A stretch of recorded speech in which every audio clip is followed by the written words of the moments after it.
gonna get the redneck reception. This one's gonna be my motorbike. Yeah, this one's gonna be the one that I like. Hi, I'm Connie. And I'm Olivia. And we're from KidsInterviewBands.com. We're here with Happy Chichester.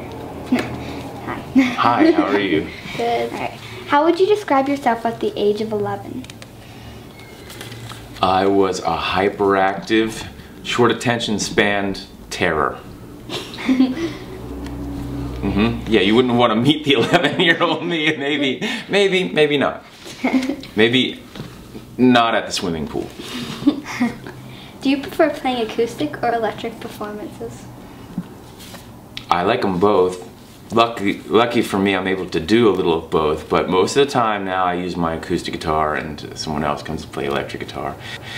Because it's just an instrument that I'm used to, I'm very comfortable with it, I like the sound of it and the feel of it and everything. But I love to play electric guitar and turn up from time to time, but to answer your question more squarely, yeah, acoustic. These days. What's your favorite thing about Ohio? Music. I was 9 years old when my family moved to Ohio. We came from Maryland. My dad was a farmer, my mom was a musician, and we lived in a beautiful place in the mountains of Maryland. And when we got to Ohio, I was 9 years old. It was in December. It was freezing cold. The street had that much ice on it. And for about 2 years, I just thought, what are we doing here? But in that crazy upheaval of moving and being disrupted and separated from your friends and stuff, in the months that followed after we arrived, I was asked if I wanted to learn music in school, and of course I said yes, and so I've been playing music ever since then, and I'm grateful to the Columbus Public Schools for one, and Ohio in general for all the great music, for teaching me all about everything I know about music. What song makes you happy? What song? Yeah. I love, it's funny, the first one that comes to mind is The Cure, Friday I'm in Love. That one just always makes me happy. But there's a bunch of them, but that's the first one that comes to my mind. Have you heard that song? Yeah. Yeah, you like it? Yeah. I love it. If you could speak another language, what language would you speak? And can you give us an example of that language? I'm interested in learning Spanish. I had a little bit when I was in 5th grade, but by the time I got to high school and I was asked if I wanted to learn a language, I chose Latin, which I'm not even Catholic. I don't really have many opportunities to speak Latin. So I'd like to have the opportunity to speak some Spanish, and when I was in 5th grade I learned,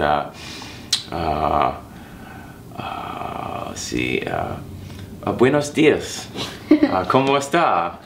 Muy bien, ¿y tú? Hola. If you could be one age for the rest of your life, what age would it be? How about 26? That's when I met my wife, Laura. Yeah, that was fun. I was on tour. We were wild, we were crazy, and you know, the weight of the world just didn't seem so heavy. So, yeah, 26. What crazy thing can you do? I can moonwalk. Also, my mom taught me this thing called the Great Pea Trick. If you've got frozen peas, I can make it levitate above my lips, but my lips have been paralyzed some greater or lesser degree for the last 7 going on 8 months, so the Great Pea Trick at this point would probably be disastrous, but at least it would be a minor disaster, nothing on the scale of like the Titanic or the Hindenburg. It would just be, at the worst, like a smashed pea on the floor or something. But the Great Pea Trick and moonwalking. Can you do the moonwalk? Sure. It's gonna be hard with these boots, but I'll do it. Watch. Here goes. And if I get it wrong, let me take off my shoes, okay? But it's like, because that's not as good as when you can actually slide. It's sort of like, it's a little sticky for, you know, moonwalking. Another time though, I swear, I'll moonwalk for you. Those aren't the craziest things. I mean, I like to do ham bone. You know, those things are fun things I like to do. And beatboxing, I like to beatbox. If you found $5 or $10 in your pocket and you didn't know you had, what would you buy? I'd probably either bring my wife like a cinnamon roll, probably, and a cup of coffee, maybe. Or it depends on where I was. Maybe $10. I don't tend to go out and spend a lot of money, so it's it'd be one of those where I'd be like, oh, I spend it on anything, and just have fun spending it, you know. But I'd probably bring my wife a cinnamon roll, like that. Who is the most famous person you've ever called or texted? Dave Grohl. Yeah. Yeah. He tried to interest me in joining the Foo Fighters once upon a time. So he started out calling me on the phone, and then the last time I saw him, he came through town with this group called Them Crooked Vultures. You familiar with them? Of course you are. And he introduced me to John Paul Jones, as kind of one of my musical heroes. And then before we parted that night, he gave me his phone number, so it's on my cell phone. And I tried to get him to play on my records, and I've texted him all of 3 times, but he never answers me back. But he's pretty busy, so I don't fault him for that. He's got a lot of things going on, I think. If somebody made a movie about your life, what would it be called and who would play you? Okay, I've given this a lot of thought, but then I gave it a lot of like second thought. It's not good, but I guess I had this little book of titles. I was going through those because there's some real classics in there. I'm telling you, some really good ones. But I guess the one that I came up with doesn't really make sense, but I'm gonna say it anyway. Such a lovely, lovely time. And I would be played by Gil Garcia Bernal. You know who he is?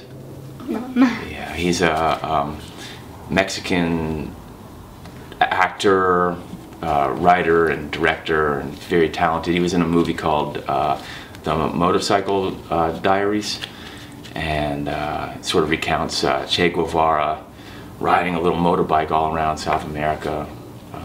And I think he's a very gifted actor. And I flatter myself to think he'd be playing me. Why not? If a restaurant had a sandwich called the Happy Chichester, what would be on it?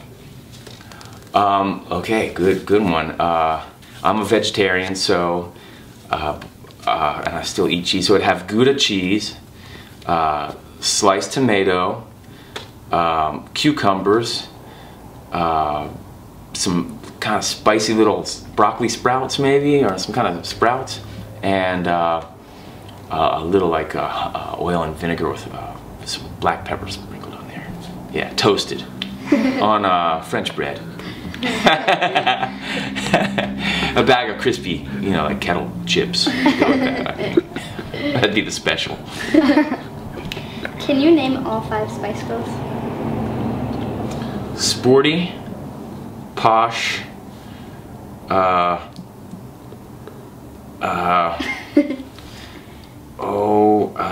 there's, what's her name? I